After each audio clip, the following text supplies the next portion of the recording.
పోరాడతాం పేద రైతులకు న్యాయం జరిగే వరకు పోరాడతాం పేద గిరిజన రైతులకు న్యాయం జరిగే వరకు మారాలి ప్రభుత్వ యంత్రాంగం యొక్క ఆలోచన విధానం మారాలి పేద రైతుల పట్ల ప్రభుత్వ యంత్రాంగం ఆలోచన విధానం మా భూమి మాకే కావాలి మా భూమి మాకే కావాలి ఈ భూములకు రెక్కలు వచ్చినాయి. ఒకప్పుడున్న భూముల విలువ ఈనాడు లేదు.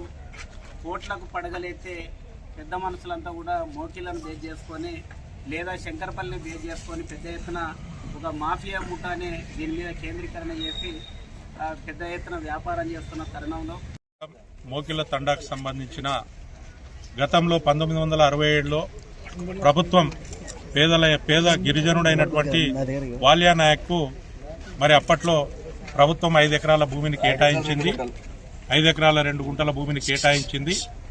ఆ తర్వాత అతడు చనిపోయిన తర్వాత అతని కుమారులైనటువంటి 5గురి పేరున మరి విరాసత్ కావడం జరిగింది. 5గురి కొడుకులది ఈ మధ్యకాలంలోనే గత 3 సంవత్సరాల క్రితము ఆ యొక్క భూమిని ప్రభుత్వం ల్యాండ్ పూలింగ్ కింద తీసుకోవడం అనేది జరిగింది. దాంట్లో అక్కడ ఉన్నటువంటి రైతులకు ఎకరానికి 750 గజాల స్థలాన్ని కేటాయిస్తామని చెప్పిర్రు. అక్కడ ఎవరైతే ఎంజాయ్మెంట్ ఉన్నారో వాళ్ళ పేర్లే నమోదు చేస్తున్నామని చెప్పడం. కాబట్టి వీళ్ళ 5గురి పేర్లను తొలగించి అక్కడ భూమికి సంబంధం లేని వ్యక్తులను మరి ఏదో బేబీ అనే ఆమె పేరు అందులో నమోదు చేయడం జరిగింది. కాబట్టి ఇంతకుముందే ఎంఆర్ఓ గారిని అడగడంతో వీళ్ళకి న్యాయం చేస్తామని చెప్పిండు.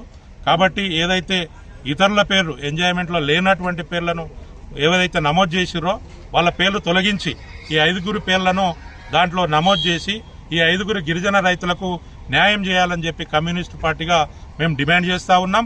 లేని పక్షంలో ఈ కలెక్టర్ కార్యాలయం ముందు పెద్ద ఎత్తున ఆందోళన కార్యక్రమాన్ని నిర్వహిస్తామని చెప్పి ఈ సందర్భంగా హెచ్చరిస్తా ఉన్నాం.